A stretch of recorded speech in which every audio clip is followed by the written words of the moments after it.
Voilà, chers frères et sœurs, je vous salue encore dans le nom de notre Seigneur et Sauveur Jésus. Aujourd'hui, je vais partager avec vous encore une petite réflexion avec pour terme pourquoi beaucoup de personnes, pourquoi beaucoup de gens suivent et aiment les faux prophètes. Pourquoi quand on regarde les faux prophètes, quand on regarde les manipulateurs, quand on regarde les faux hommes de Dieu, ils sont beaucoup suivis, ils sont beaucoup aimés par des centaines et des centaines de milliers de personnes, voire souvent même par des millions de personnes qui les suivent et qui les acclament. Alors, nous allons mener ensemble je vais partager avec vous une petite réflexion là-dessus. C'est vrai qu'on pouvait faire un enseignement pour expliquer, mais je préfère souvent faire de temps en temps des vidéos d'une dizaine de minutes pour essayer d'expliquer un certain nombre de vérités.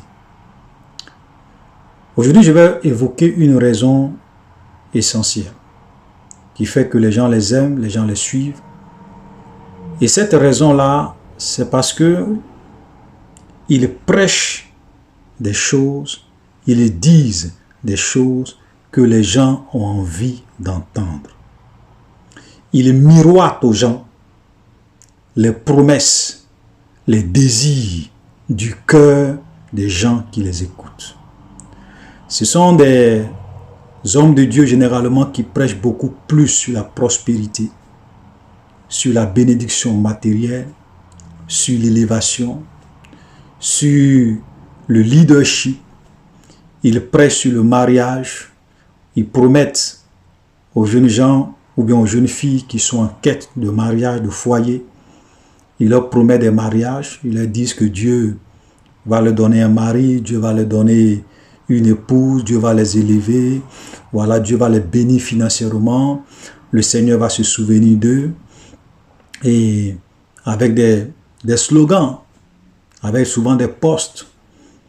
Par exemple, ils vont te dire, oui, Joseph de la prison est devenu Premier ministre.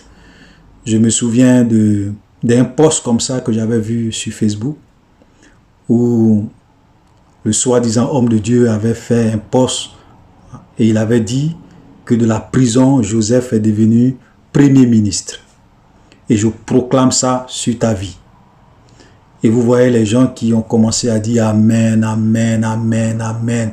Je reçois cette bénédiction, je reçois cette bénédiction. Et moi, au milieu de tous ces Amen, ces bénédictions, j'ai fait un post et j'ai dit de la prison, Jean-Baptiste a été décapité. Voilà. C'est bizarre, mon post a été supprimé et je n'ai même plus revu ce post. Voilà. Juste pour vous dire combien de fois les gens aujourd'hui aiment entendre les choses agréables.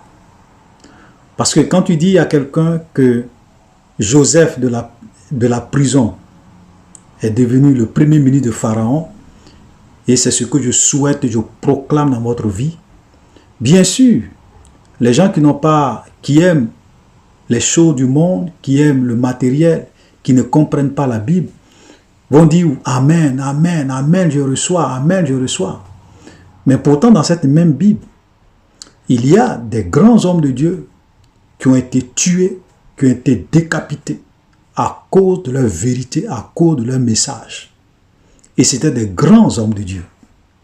Vous voyez donc, les faux prophètes vont dans la Bible, ils prennent des messages qui correspondent,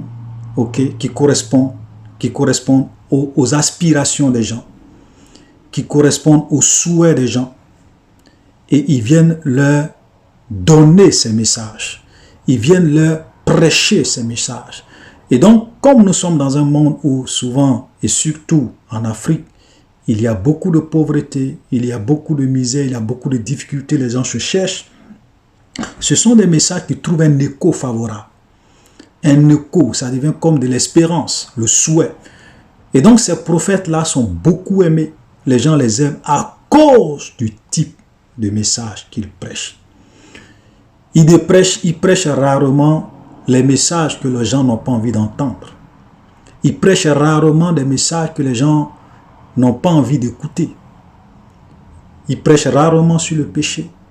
Il prêche rarement sur les avortements. Il prêche rarement sur l'homosexualité. Il prêche rarement sur l'enfer. Il prêche rarement sur le jugement dernier. Il prêche rarement sur les messages que les gens n'ont pas envie d'entendre.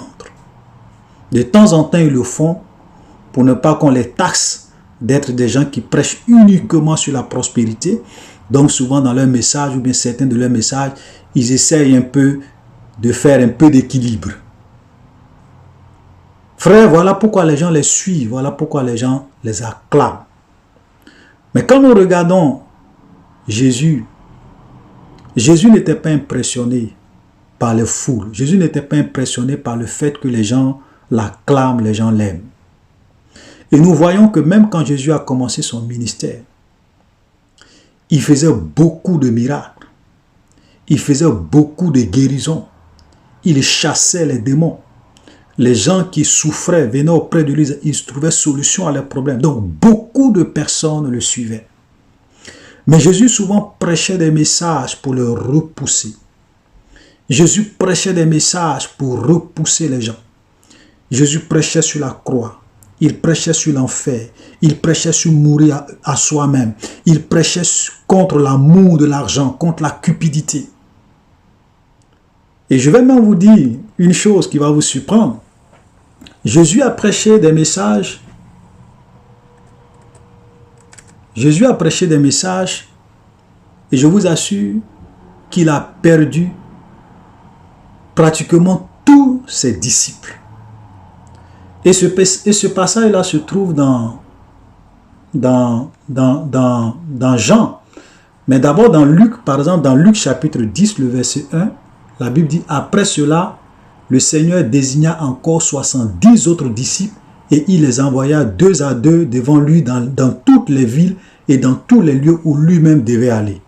Ça veut dire que Jésus avait plus de 70 disciples. Ça veut dire qu'en plus des 12, il avait choisi 70 disciples. Donc Jésus avait plusieurs disciples. Mais regardez ce qui va se passer dans Jean. Quand Jésus va commencer à prêcher un message dur.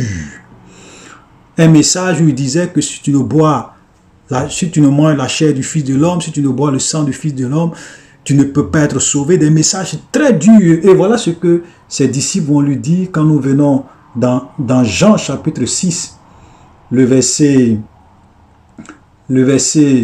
60, par exemple, voilà ce qu'il est écrit. Plusieurs de ses disciples, après l'avoir entendu, c'est-à-dire qu'après avoir entendu le message que Jésus prêchait, un message qui était très dur, voilà ce qu'ils vont dire. Plusieurs de ses disciples, après l'avoir entendu, disent cette parole est dure. Qui peut l'écouter? Et le verset 70 nous dit, dès ce moment, plusieurs de ses disciples se retirèrent et ils n'allaient plus avec lui. Jésus dit donc aux 12, et vous, ne voulez-vous pas aussi vous en aller? Simon-Pierre lui répondit, Seigneur, à qui irons-nous? Tu as les paroles de la vie. Jésus va prêcher un message, un type de message. Et plus tous ses disciples vont l'abandonner. Il va rester uniquement que les 12. Pourquoi? Parce que ses disciples ont trouvé que le message qu'il prêchait, qu'il enseignait est trop dur. Eux, ils ne peuvent pas accepter ça. Et ils ne peuvent pas se plier à cela. Et Jésus va se tourner vers les 12. Il va lui dire, les autres sont partis. Les 70 autres disciples sont partis. Et vous ne m'abandonnez pas aussi? Ça dit que Jésus, si les 12 voulaient partir, qu'ils partent. Ça ne me gêne pas. Ils peuvent partir. Et Pierre va lui dire, Seigneur, tu as les paroles de la vie. À qui irons-nous? Vous imaginez? Perdre plus de la moitié de ses fidèles.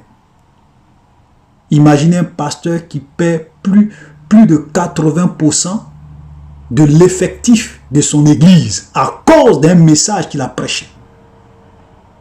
Où ils sont ces hommes de Dieu qui sont capables de prêcher la vérité des paroles dures et qui s'en foutent du nombre? Donc les faux prophètes aujourd'hui ne sont pas comme Jésus. Ils sont intéressés par le nombre. Ils sont intéressés par les dîmes et les offrandes. Ils sont intéressés par conduire, attirer des foules à eux. Donc, ils ne vont jamais prêcher des messages durs. Ils ne vont jamais prêcher des messages qui repoussent les gens. Ils ne vont jamais prêcher des messages qui vont faire qu'ils vont perdre leurs fidèles. Il faut toujours prêcher des messages réconciliants, des messages agréables à l'oreille, des messages que les hommes aiment, que les femmes aiment, des messages agréables à l'oreille. Frère, voilà la vérité. Pourquoi ces gens-là aujourd'hui sont aimés? Pourquoi ces gens-là sont aimés? Et je vais vous dire que Jésus, quand on regarde la fin de son ministère, après 3 ans et demi de ministère, vous savez, Jésus avait combien de fidèles qui lui étaient restés fidèles? Combien de personnes qui lui étaient restées fidèles? Est-ce que vous connaissez le nombre? Ils étaient environ 120. 120 personnes, environ 120 personnes qui étaient restées comme des personnes, comme les disciples fidèles à Jésus. Où sont les 5000 personnes qui l'a nourri? Où sont les 4000 personnes qui l'a nourri? Où sont tous ces hommes, ces femmes qui l'a guéri? Après 3 ans et demi de ministère, Jésus avait uniquement que 120 disciples. Et la Bible nous dit dans le livre des Actes, nous pouvons voir ça dans Actes des Apôtres chapitre 1, vous pouvez lire tout le chapitre et vers la fin, ils étaient 120 qui se réunissaient à la chambre haute. Frère, voilà la vérité. Voilà la vérité. Humainement parlant, on allait dire que le ministère de Jésus était un échec. Comment Jésus, après 3 ans et demi de ministère, il n'avait que 120 personnes qui lui étaient restées fidèles. Frère, voilà la vérité. C'est pour cela que Jésus a dit, le chemin qui mène à la vie est étroit. Il dit la porte est étroite et le chemin qui mène à la vie est étroite. Il y a peu qui trouvent, mais large est le chemin qui mène à la perdition et il y a plusieurs qui rentrent par là. Frère, voilà la vérité. Jésus n'est pas un menteur, ce qu'il a dit est la vérité. Ceux qui le craignent, ceux qui le suivent, ceux qui obéissent à sa parole sont en très petit nombre dans le monde dans lequel nous sommes. Les chrétiens sincères qui aiment Dieu, qui le servent, ils existent dans tous les pays, dans les villes, dans les nations, dans toutes les nations, mais ils sont vraiment en très petit nombre. C'est pour cela que si l'enlèvement se produisait aujourd'hui, très peu seront sauvés. Frère, voilà la petite réflexion que je voulais mener avec vous. Et mon souhait, frères et sœurs, je veux que vous fassiez partie de ce petit nombre que Jésus viendra chercher au dernier jour quand il viendra dans sa gloire pour chercher son église.